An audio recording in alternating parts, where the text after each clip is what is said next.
1945, Kaisar Hirohito memerintahkan penghentian permusuhan terhadap sekutu setelah sebelumnya, yaitu pada tanggal 14 Agustus 1945, sekutu menjatuhkan bom atom di kota Hiroshima dan Nagasaki.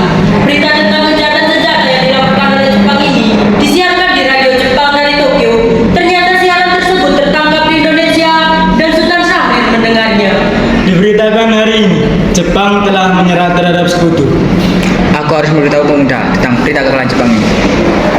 Sultan Syahrir mendatangi para pemuda. Assalamualaikum. Waalaikumsalam. Salam. Apakah kalian sudah mendengar berita kekalahan tentang Jepang? Belum, Bung. Benarkah itu? Apa yang terjadi dengan Jepang? Dari yang kudengar, sekutu telah menjadikan bom di kota Hiroshima dan Nagasaki. Oleh sebab itulah Jepang melakukan kejahatan senjata. Kalau begitu, berarti kita harus segera memproklamasikan kemerdekaan. Benar itu. Jepang sudah tidak ada lagi wewenang di negeri kita. Kita harus memanfaatkan momen ini. Setelah mendengar berita kekalahan Jepang, Khairul Saleh segera merencanakan pertemuan dengan anggota golongan muda lainnya untuk membicarakan masalah proklamasi kemerdekaan.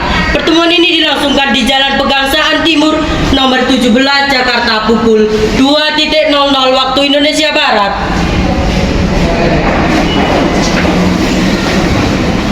Assalamualaikum. Waalaikumsalam. Sudahkah kalian mendengar berita tentang kekalahan Jepang?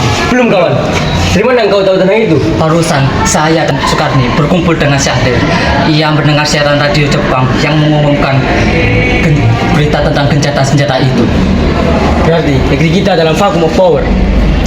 Benar. Demikian, saya mengumpulkan kalian sendiri di sini untuk manfaatkan proklamasi. Tepat sekali. Kalau begitu, Wikara dan Khairul, kalian harus pergi ke kediaman Soekarno untuk memberitahukan kabar ini. Saya dan Bunda Nawis akan mengumpulkan para pemuda untuk merebut kekuasaan dari Jepang. Kediaman Soekarno, Jalan Pegangsaan Timur nomor 56 Jakarta pukul 22.00 waktu Indonesia Barat. Terjadi perdebatan serius antara golongan pemuda dengan Soekarno.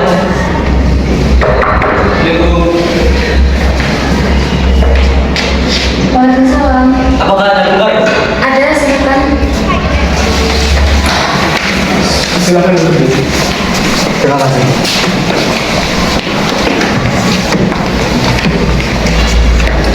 Ada apa maksud saudara datang ke sini? Kedatangan kami di sini untuk membicarakan masalah Jepang yang sudah kalah oleh sekutu. Oleh sebab itu, kita harus memproklamasikan kemerdekaan secepat-cepatnya, Bung. Baiklah, kita akan membahasnya besok di sidang PPKI.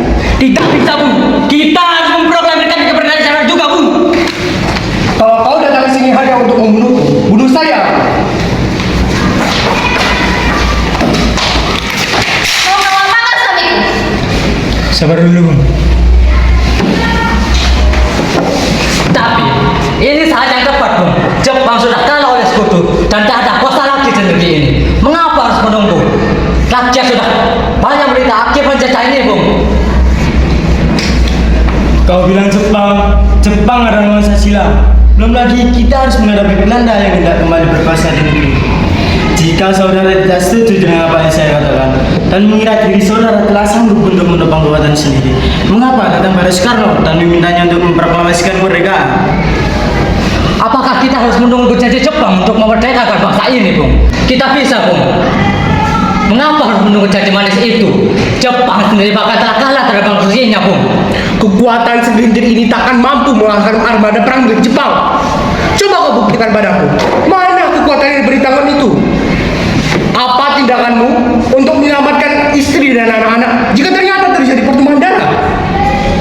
Bagaimana cara kita untuk mempertahankan kemerdekaan? Coba bayangkan, kita akan tegak di atas kekuatan sendiri. Tapi, Bu, semakin cepat kita memproklamasikan kemerdekaan, semakin cepat pula kita mengakhiri penderitaan rakyat selama ini. Inilah saat-saat yang sudah ditunggu bangsa kita, Bu. Baiklah, berikan kami waktu untuk berhenti sebentar. Kemudian para anggota golongan tua yang berada di kediaman Soekarno langsung membicarakan permasalahan tersebut. Bagaimana ini? Para pemuda menuntut kita untuk segera memproklamasikan kemerdekaan. Pendapat itu benar, namun kita tidak boleh gegabah. Kita butuh waktu untuk mempersiapkan semuanya dengan matang agar tidak terjadi hal-hal yang tidak diinginkan. Saya setuju. Menurut saya yang terpenting sekarang adalah menghadapi sekutu yang hendak berniat kembali berkuasa di negeri ini.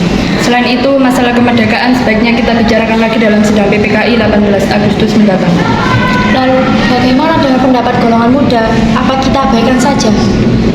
Ya, lagi pula mereka masih muda, pemikiran mereka terlalu pendek. Kita harus melihat ke depan untuk mempersiapkannya dengan matang. Kalau tidak, bagaimana jika semuanya berantakan? Baiklah, Bu. Berarti kita semua sudah sepakat. Setelah selesai berunding, para golongan tua segera menemui para anggota golongan muda yang menunggu di luar ruangan. Assalamualaikum. Waalaikumsalam. Setelah kami berunding tadi, kami memutuskan untuk tidak tergesa-gesa mengenai hal proklamasi.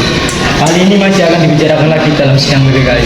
Dengan berat hati mendengar keputusan tersebut, para pemuda pun meninggalkan kediaman Soekarno. Tetapi mereka tidak putus asa. Mereka pun menyusun strategi bagaimana membujuk Soekarno dan Muhammad Hatta untuk memproklamasikan kemerdekaan sesegera mungkin. Akhirnya mereka memutuskan untuk mengasingkan kedua tokoh itu ke Rengas Dengklok agar terhindar dari desakan pemuda dan pengaruh Jepang di Jakarta. Tanggal 16 Agustus 1945 pukul 4.00 waktu Indonesia Barat, kediaman Soekarno. Assalamualaikum. Waalaikumsalam. Ya, Apakah Soekarno ada? ada, silakan. Silakan duduk. Terima kasih. Ada apa saudara datang seperti ini? Kami ingin membawa Anda dan Soekarno untuk ikut kami menuju tempat pengasingan. Tempat pengasingan? Apa yang saudara maksudkan? Kami bermaksud untuk membawa kalian untuk diasingkan agar terhindar dari ancaman bentrok antar warga dan juga Jepang.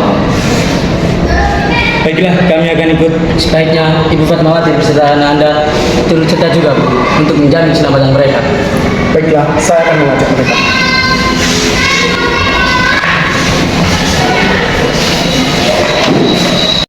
Hilangnya Soekarno dan Muhammad Hatta secara misterius pagi itu menimbulkan kepanikan di kalangan para pemimpin di Jakarta.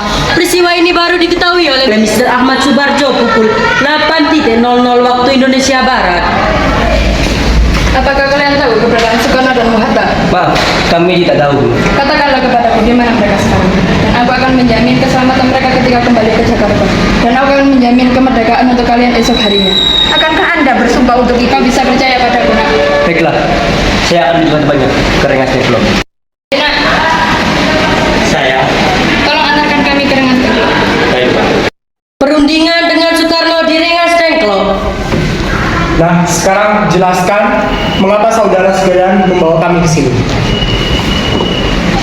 Maafkan atas perancangan kami, Bung. Tapi ini demi keselamatan Anda. Kami ingin membicarakan tentang proklamasi kembali. Bukankah tempo hari kami sudah katakan kepada kalian, masalah proklamasi masih akan dibicarakan dalam sidang PPKI. Memang benar adanya, tapi kami semua berpendapat. Mengapa harus menunggu untuk dimerdekakan oleh Jepang? Mengapa menunggu hasil sidang PPKI kalau kita bisa bergerak dengan sendiri? PPKI itu bentukan Jepang, Bung. Kami ingin memproklamirkan kemerdekaan tanpa campur tangan dari Jepang.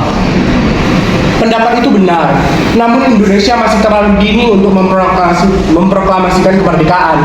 Selain itu, kita belum siap dan masih membutuhkan bantuan Jepang untuk merdeka. Tapi, bagaimana jika perkataan Jepang tentang kemerdekaan bangsa kita adalah janji manis belaka? Apa yang akan Anda lakukan, Bung? Apakah akan selamanya menunggu janji itu, Bung? Kita harus segera memproklamasikan kemerdekaan sekarang juga, Bung. Demi rakyat yang sudah lama terbelenggu oleh penjajahan tanah air mereka sendiri. Mereka berhak bebas dan sekarang adalah saatnya. Tenang saudara sekalian, mari kita bicarakan semuanya dengan kepala dingin. Tidak perlu ada ketegangan di antara kita. Singgi membawa Soekarno dan Muhammad Hatta menjauh dari perdebatan itu. Kemudian mereka berunding. Saya mengerti perhitungan Anda berdua mengenai masalah proklamasi ini. Kita memang belum merencanakan semuanya dengan matang. Tapi kita bisa bangkit dan memanfaatkan situasi ini, Bung. Apakah apa yang mereka katakan benar adanya? Dan saya mempercayai mereka. Apakah kita bisa? Apakah ini semua mungkin dilakukan? Tentu mungkin, Bung. Kita bisa bangkit. Lagi pula pemuda di Jepang sedang merencanakan pencegahan penyerangan Jepang atau sekutu dari yang tidak terima tentang kemerdekaan kita. Baiklah, kita akan memproklamasikan kemerdekaan tanpa adanya bantuan tangan dari Jepang. Pukul 17.30 dari Jakarta tiba di Rengas Dengklok untuk menjemput Soekarno dan Muhammad Hatta.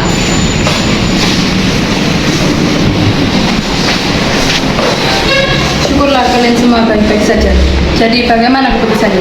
Kami setuju kemerdekaan akan dilaksanakan tanpa adanya campur tangan Jepang. Lalu kapan kita akan melaksanakannya? Menurut saya, bagaimana jika besok pasukan pemuda di Jakarta sudah bersiap? Jika mungkin, iya, kita akan melaksanakannya besok.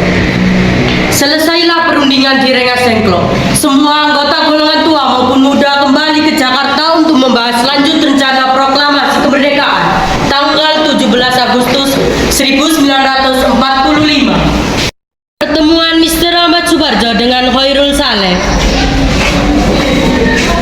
Bagaimana kita membicarakan naskah proklamasi untuk mendeklarasikan kemerdekaan kita? Kami butuh tempat untuk membahasnya, tapi hari sudah malam dan pihak Jepang tak mungkin mengizinkan kita untuk melakukan kegiatan sekarang. Apalagi jika mereka tahu jika kita hendak membicarakan rencana proklamasi. Saya punya ide. Bagaimana kalau kita meminjam rumah perwira Jepang Laksamana Maeda? Rombongan kemudian berangkat ke rumah Laksamana Maeda di Jalan Imam Bonjol nomor 1. Ayah senasai, masih tanam. Konya wago mai wago akakai shite mashibage arinasi.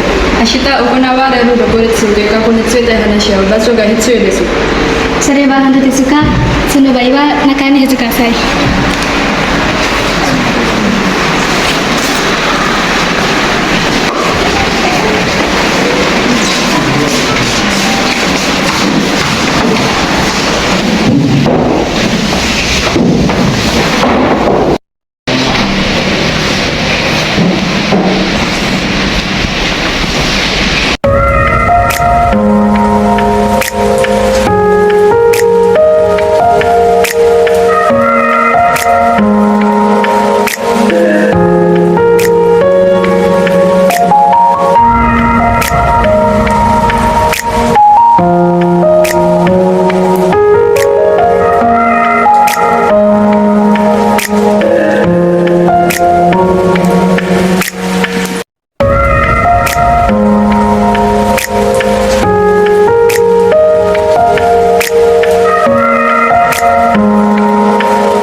dilakukan di rumah Laksamana Maeda. 3 eksponen pemuda yaitu Sukarni, Sudiro, dan BM Dia menyaksikan Soekarno, Muhammad Hatta, dan Mr. Ahmad Subarjo membahas perumusan naskah proklamasi. Acara perumusan naskah proklamasi berjalan lancar, tidak ditemukan kesulitan untuk menemukan rumusan yang tepat. Sebagai hasil pembicaraan mereka bertiga, diperoleh rumusan yang ditulis tangan oleh Soekarno. Pada tanggal 17 Agustus 1945, pukul 4.00 waktu Indonesia Barat, dibacakanlah rumusan naskah proklamasi untuk yang pertama kalinya di depan para hadirin yang berada di rumah Maeda, yang langsung disetujui. Namun kemudian timbullah persoalan tentang siapa saja yang akan menandatangani naskah proklamasi. Pendapat saya, sebaiknya naskah ini jangan ditandatangani oleh anggota PPKI. Memang kenapa? Lantas siapa yang akan menandatanganinya? PPKI kan lembaga bentukan Jepang. Kita sudah sepakat tadi untuk memproklamirkan kemerdekaan tanpa campur tangan dari Jepang. Kau benar nak? Bagaimana ini Bu? Ada yang punya usul untuk menyelesaikan masalah ini? Izinkan saya berbicara. Silahkan. Bagaimana jika naskah ini ditandatangani oleh hadirin yang datang pada saat ini, seperti Amerika saat menandatangani teks deklarasinya? Jangan, kita tidak boleh meniru. Kita harus berbeda dari bangsa lain. Lalu bagaimana Bung Karno? Menurut saya, sebaiknya karena semua ini berkat jasa-jasa bangsa Indonesia, bagaimana jika atas nama bangsa Indonesia? Saya setuju. Dan saya punya usul. Bagaimana jika naskah ini ditandatangani oleh dua orang saja, yaitu Anda dan Muhatta, sebagai wakil dari bangsa Indonesia? Bagaimana? Usul yang bagus. Bagaimana para hadirin? Kami setuju. Setelah semuanya setuju, Soekarno memerintahkan Sayuti Melik untuk mengetik teks proklamasi. Sayuti, tolong engkau ketik teks proklamasi ini dan jagalah teks ini baik-baik.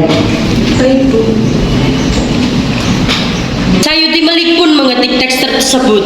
Semua persiapan proklamasi rampung pada pukul 4.30 waktu Indonesia Barat. Lalu semua hadirin pulang ke rumah masing-masing dengan perasaan gembira. Kemudian para pemuda mengirimkan kurir-kurir untuk menyampaikan bahwa saat proklamasi telah tiba, mereka juga mengatur pelaksanaan penyiaran berita proklamasi kemerdekaan, menyebarkan beberapa pamflet ke penjuru Jakarta dan sekitarnya. Pengeras suara diusahakan adanya. Semua dilakukan agar rakyat dapat turut menyaksikan momen paling berharga untuk bangsa Indonesia. Soekarno dan Ibu Fatmawati sampai di kediaman mereka dan berbincang sejenak. Duduk dulu, Pak.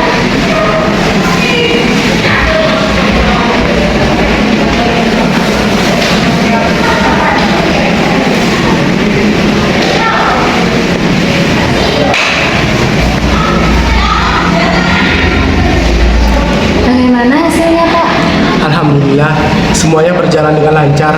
Terima kasih ya Bu, Ibu telah menemani saya di saat-saat yang sangat menguras pikiran ini. Iya, terima kasih Gusti Allah yang telah memberikan jalan pada bangsa kita untuk memproklamasikan kemerdekaan. Oh iya, apakah kalian sudah merencanakan bagaimana proklamasi besok akan berlangsung? Sudah, nanti kita akan melaksanakan upacara bendera yang diiringi oleh lagu Indonesia Raya karya Bung Supratman. Bukankah kita belum punya bendera? Lantas bagaimana? Maaf Bu, Bapak lupa. Kok bisa lupa sih, Pak? Bagaimana kalau Ibu saja yang menjahitkannya? Tapi Ibu tidak punya kain, Pak. Kain yang ada hanya kain warna merah dan putih. Apa tidak apa-apa? Tidak apa-apa, buatlah bendera yang sederhana, yang penting kita sudah berusaha. Baiklah, dan Ibu punya ide. Kita namakan saja benderanya Sangsaka Merah Putih. Bagaimana? Usul yang bagus. Bendera pusaka, Sangsaka, dan warnanya merah putih. Sangsaka Merah Putih. Brilian. Ya sudah, sebaiknya Bapak bersiap sana menyusun pidato yang nanti akan Bapak bacakan. Saat sebelum upacara dimulai, Trimurti, tolong Anda kibarkan bendera merah putih ini sebagai tanda awal kejayaan bangsa Indonesia. Siap, Bu. Saya akan menyuruh anak didik saya untuk mengibarkan bendera ini. tiba saatnya upacara proklamasi kemerdekaan Indonesia. Tokoh-tokoh pejuang Indonesia telah hadir di lokasi. Di antaranya yaitu Mr. A.A. Maramis, HOL Kroaminoto, Otto Iskandar Dinata, Ki Hajar Dewantoro, Muhammad Tabrani, dan lain-lain. Suasana menjadi sangat hening. Soekarno dan Hatta dipersilakan maju beberapa langkah dari tempatnya semula. Soekarno mendekati mikrofon. Dengan suaranya yang lantang dan mantap, Soekarno pun membacakan pidato pendahuluan sebelum beliau membacakan teks proklamasi. Saudara-saudara sekalian, saya telah mengumpulkan saudara untuk hadir di sini untuk menyaksikan peristiwa maha penting dalam sejarah bangsa Indonesia. Berpuluh-puluh tahun kita telah berjuang untuk merdeka, bahkan telah beratus-ratus tahun lamanya. Gelombang aksi kita tidak pernah putus dalam memperjuangkan kemerdekaan Indonesia. Semalam kami para pemuda rakyat Indonesia telah berkumpul untuk mengusyarahkan dan permusyawaratan itu. Ia sekata berkata, inilah saatnya bagi kita untuk mengorbankan api revolusi kemerdekaan Indonesia. Saudara sekalian, dengan ini kami menyatakan kebulatan tekad itu. Dengarkanlah proklamasi kami. Proklamasi kami, bangsa Indonesia. Dengan ini, menyatakan kemerdekaan Indonesia. Hal-hal yang mengenai pemindahan kekuasaan dan lain-lain diselenggarakan dengan cara seksama dan dalam tempo yang sesingkat-singkatnya. Jakarta, hari 17 bulan 8 tahun 45, atas nama bangsa Indonesia, Soekarno-Hatta. Kemudian dikibarkanlah bendera sang saka merah putih, diiringi lagu Indonesia Raya. Hadirin turut menyanyikan lagu kebangsaan Indonesia tersebut. Langkah tegap maju. Jalan.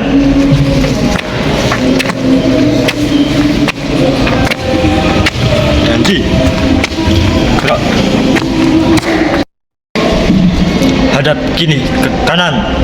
Gerak.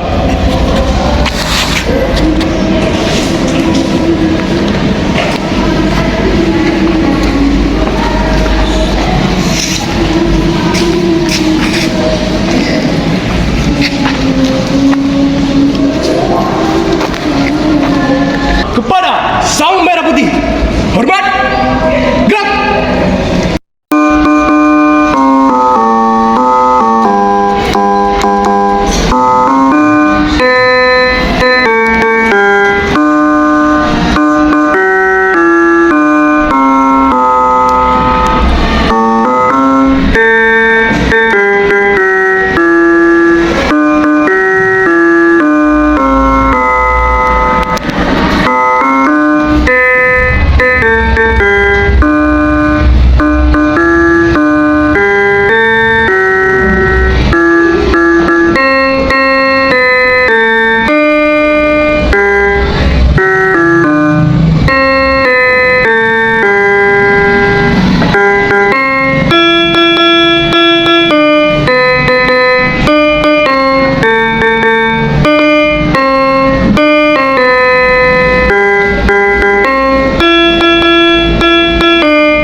Merdeka!